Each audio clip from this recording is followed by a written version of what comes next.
90 రోజుల కోర్సు పూర్తి చేస్తే చాలు 100% ప్లేస్మెంట్ సపోర్ట్ తో సాఫ్ట్వేర్ జాబ్ మీ సొంతం. వెంటనే కోడ్ జ్ఞాన్ డెస్టినేషన్ ని సంప్రదించండి. నమస్కారం మేడం. నమస్తే సిరి. సో మేడం, చాలా మంది కూడా మెడిటేషన్ చేస్తూ ఉంటారు, కానీ మెడిటేషన్ చేసినప్పుడు కొందరికి కొన్ని రిజల్ట్స్ వస్తూ ఉంటాయి. అంటే ఇది మెడిటేషన్ త్రూనే వచ్చింది అని మనం ఎలా చెప్పొచ్చు అంటారు? అంటే మనిషిలో మార్పు అనేది ఎక్కడో ఒక చోట రావాలి. ప్రతి వ్యక్తి జీవితంలోని మార్పు అనేది ఖచ్చితంగా వస్తుంది.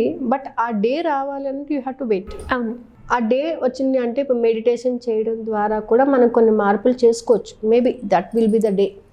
అంటే ఎలాంటి మార్పులు వస్తాయి? మనిషిని చూడగానే మనిషిలోని గంభీరత్వం అనేది కనబడుతుంది. మనిషిలోని ఒక గంభీరత్వం అని అంటే ఏదో కొట్టేస్తారు, తిడతారు, ఆ టైప్ ఆఫ్ నేచర్ కాదు. ఒక వ్యక్తిని చూడగానే తనలో ఉన్నటువంటి నిర్మలత్వం, అంటే ప్రశాంతంగా ఉంటాడు. ఎప్పుడు కూడా మనకి ఇప్పుడు ఉన్నటువంటి స్ట్రెస్లోని అరవటము, కోపగించుకోవడము, నోటికొచ్చిన మాటలు మాట్లాడటము ఇలాంటివి జరుగుతూ ఉంటాయి. కానీ ఆఫ్టర్ మెడిటేషన్ చేసిన తర్వాత ప్రతి వ్యక్తిలోని తన భావాల్లోని కొంత మార్పు అనేది జరుగుతుంది. తనను తను తెలుసుకోవడం మొదలుపెట్టాక మార్పు అనేది వస్తుంది. అంటే తను ఒక ప్రశాంతమైన జీవితాన్ని గడుపుతాడు. ఆ ప్రశాంతమైన జీవితంలోనే తను కొంత ప్రేమను పంచగలుగుతాడు, ప్రేమను తీసుకోగలుగుతాడు. అప్పటి వరకు తనలో లేనటువన్నీ కూడా డెవలప్ అవుతుంటాయి. అలాగే కృతజ్ఞతాభావాన్ని కలిగి ఉంటాడు. ప్రతి ఒక్కరి పట్ల కృతజ్ఞతను ప్రదర్శిస్తూ ఉంటాడు. తను పొందే ప్రతి వస్తువుకి కూడా కృతజ్ఞత తెలియచేసుకుంటుంటాడు. తను కొంత శక్తిని కలిగి ఉంటాడు. అంటే అప్పటి వరకు కూడా నేనేమీ చేయలేను అనే వ్యక్తి నేను చెయ్యగలను, నేను సాధించగలను, నేను దీనిని ఖచ్చితంగా నెరవేర్చుకోగలను అనేటటువంటి ఒక పాజిటివ్ యాటిట్యూడ్కి తాను ప్రయాణించగలుగుతాడు. తన యొక్క మాట తీరు, తన ప్రవర్తన విధానంలో మార్పు ఉంటుంది. అప్పటి వరకు ఏదేదో ఇష్టం వచ్చినట్టు మాట్లాడుతున్న ప్రతి వ్యక్తి కూడా మెడిటేషన్కి వచ్చిన తర్వాత ఆచితూచి మాట్లాడటం మొదలు పెడతాడు. తను మాట్లాడే ప్రతి మాట కూడా చాలా అర్థవంతంగా ఉంటుంది. తను ప్రవర్తించే విధానము, తన నడవడిక, ప్రతి దాంట్లోని కూడా మార్పు అనేది ఉంటుంది. తను ఎవరైనా తప్పు చేస్తే దానిని ఎంకరేజ్ చేయడు. తనకు తెలిసిన మంచిని నలుగురికి పంచాలని చూస్తాడు. తను వెళ్తున్న మార్గం మంచి మార్గం అయినప్పుడు నలుగురిని అందులో నడిపించాలని చూస్తాడు. తనకు సరికానటువంటి వ్యక్తుల నుంచి దూరం అవ్వాలని చూస్తాడు.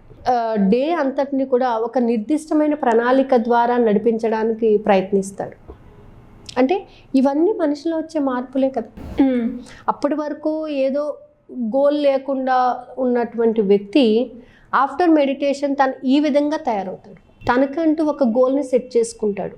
తను ఏం చెయ్యాలి, తన పర్పస్ ఏంటి, అసలు తను ఏం నేర్చుకోవాలి, తను నేర్చుకున్న దానిని ఎలా ఉపయోగించుకోవాలి, తనకు తెలిసినటువంటి మంచిని నలుగురికి ఎలా పంచాలి, తను ప్రయాణిస్తున్న బాటలో నలుగురికి ఎలాంటి మార్గాన్ని చూపించాలి, తాను అనుభవించినటువంటి కష్టాన్ని కానీ ఎలా తను ఓవర్కమ్ అయ్యాడో నలుగురికి అది తను చెప్పగలగాలి అనేటటువంటి ఆలోచనలో ఉంటాడు.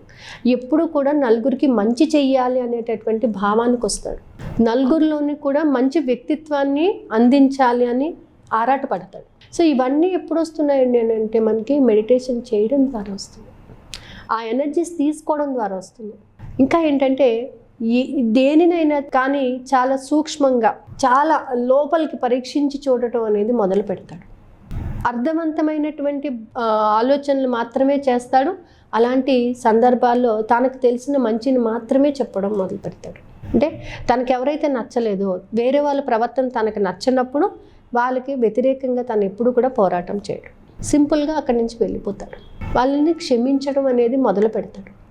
తనను బాధపెట్టిన ప్రతి ఒక్కరిని కూడా క్షమించడం మొదలు పెడతాడు. తన వల్ల పూర్వం బాధపడిన ప్రతి ఒక్కరికి కూడా తను అంతర్గతంగా క్షమాపణ చెప్పటం మొదలు పెడతాడు. సో ఆఫ్టర్ మెడిటేషన్ మనం ఈ చేంజెస్ అన్ని గమనించవచ్చు. ఒక వ్యక్తి ఏంటి ఇంత మార్పు ఎలా వచ్చింది, ఈ వ్యక్తిలోని ఇంత మార్పు, ఈ మార్పులన్నీ రావడానికి మెడిటేషన్ కారణమవుతుంది. అంటే బాగా అనలైజ్ చేసుకోగలుగుతాడు. అప్పటి వరకు తన ఆలోచన విధానాలను కానీ, తన ప్రవర్తన విధానాలను కానీ, ఏ విధంగా తను ప్రవర్తించాడు, తన లైఫ్ని తను ఎలా లీడ్ చేసుకున్నాడు అనేది తను ఆలోచించుకోగలుగుతాడు. సో ఇప్పటి వరకు జరిగింది. కానీ ఇక మీద తను ఎప్పుడైతే మెడిటేషన్లోకి చేయడం మొదలు పెడతాడో అప్పుడు తన లైఫ్ మీద తనకు ఒక గ్రిప్ అనేది దొరుకుతుంది.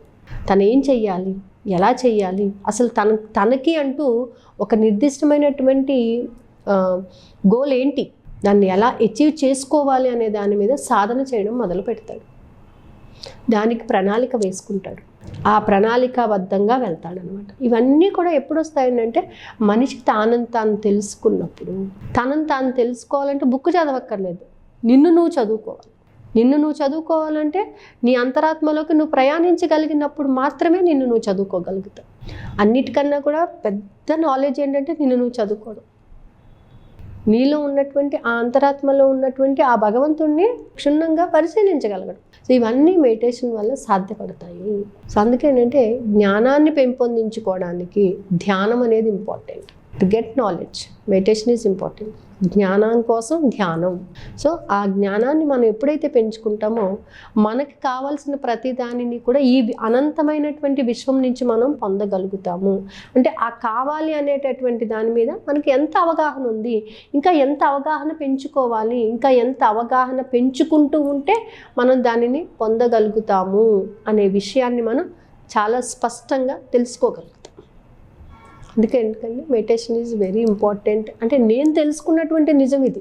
ఏదో పుస్తకాలు చదివేసో మెడిటేషన్ అంటే ఇలా ఉంటుందని కాదు, నేను తెలుసుకున్నటువంటి నిజం అనమాట. ఏంటంటే ఇలా చేస్తే ఓహో ఇంత అద్భుతంగా మనం మన గోల్ని సెట్ చేసుకోగలము, ఇంత అద్భుతంగా మనం డిజైన్ చేసుకోగలము అనేది నేనైతే 100% నేర్చుకున్నాను. ఇంకా ఎవ్రీడే నేర్చుకుంటూనే ఉన్నాను. ఇంకా నా అంతరాత్మలో ఇంకా ఏముంది అనేది ఇంకా లోపలికి వెళ్ళి తెలుసుకోవాలి అనేటటువంటిది ఇంకా కోరిక. సో మనలో ఉన్నటువంటి ఆ అంతరాత్మలో ఉన్న ఆ విశ్వాత్మను మనం తెలుసుకోగలిగితే ఈ విశ్వంలో అనంతమైన విశ్వంలో ఏదైనా మనం సాధించుకోవచ్చు. సో మరి ఎవరికైనా కూడా ఇంట్రెస్ట్ ఉండి మెడిటేషన్ చెయ్యాలి అనుకునే వాళ్ళు, బిగినర్స్ కావచ్చు, లేదంటే ఆల్రెడీ ప్రాక్టీస్ చేస్తున్న వాళ్ళు కావచ్చు, ఏ రకంగా మిమ్మల్ని అప్రోచ్ అయ్యే ఛాన్స్ ఉందంటారు? సిరి, టు బీ ఫ్రాంక్ చెప్పాలంటే మెడిటేషన్లో కూడా మనకు చాలా స్టేజెస్ ఉన్నాయి. ఫస్ట్ మనం ఏంటి అనేది మనం కూర్చోగలుగుతున్నామా లేదా, మన ఆలోచన కంట్రోల్ చేయగలుగుతున్నామా లేదా, మన ఆలోచన నుంచి మన భావాలను మనం కంట్రోల్ చేసుకోగలుగుతున్నామా లేదా, ప్రతిదీ కూడా ఒక్కొక్క స్టేజ్ వైజ్గా వెళ్తూ ఉంటుంది. సో ఆల్మోస్ట్ మనం 24 మండలమ్స్ కంప్లీట్ చేసి 25th మండలంకి మనం ఎంటర్ అయ్యాము. అయితే ఈసారి మాత్రం ఏంటంటే కలర్స్ని బట్టి మనలో ఉన్నటువంటి చక్రాస్ అవి ఎలా ఇంపాక్ట్ చేస్తూ ఉంటాయి, ఆ స్టేజెస్ వచ్చేటప్పటికి మన కంప్లీట్ మన యొక్క శరీరం అంతా కూడా మన ఆధీనంలో, మన మనసు మన ఆధీనంలోని, మన బుద్ధి మన ఆధీనంలో ఉండే విధంగా మెడిటేషన్ చేయాలన్నది Jan 25th నుంచి క్లాసెస్ స్టార్ట్ అవుతాయండి. మార్నింగ్ 2 బ్యాచెస్ ఉంటాయి, నైట్ ఒక బ్యాచ్ ఉంటుంది. మార్నింగ్ 3:50 to 4:40 ఒకటి, 4:45 to 5:30 ఒకటి. సో నైట్ అలాగే 9:30 to 10 వరకు ఒక బ్యాచ్ రన్ అవుతుంది. ఇంట్రెస్ట్ ఉన్న వాళ్ళు కింద స్క్రోల్ అవుతుందమ్మని కాంటాక్ట్ చేయొచ్చు. సో ఎప్పుడైతే మీ లైఫ్ మీ చేతుల్లో ఉందే మీకు నచ్చినట్టుగా లీడ్ చేయొచ్చు అని చెప్పొచ్చు. సో దానికి మెడిటేషన్ చాలా బాగా ఉపయోగపడుతూ ఉంటుంది. అలా ఎవరైనా కూడా ఇంట్రెస్ట్ ఉండి మెడిటేషన్ చేయాలి అనుకుంటున్నాను, ఇనిషియల్గా అయిన వాళ్ళైనా కావచ్చు, లేదు ఇప్పుడే మొదలు పెడుతున్నాను అనుకునే వాళ్ళైనా, లేదు నాకు ప్రాక్టీస్ ఉంది బట్ స్టిల్ ఇంకా ఇందులో ఎక్స్పర్ట్ అయ్యి నా గురించి నేను తెలుసుకోవాలి అనుకున్న ఎవరైనా కూడా మెడిటేషన్ క్లాస్ అయితే ఉండబోతుంది. మరి మీరు ఇంట్రెస్ట్ ఉంటే సింపుల్గా కింద స్క్రోల్ అవుతున్న నెంబర్ని సంప్రదించండి. Thank you madam. Thank you sir.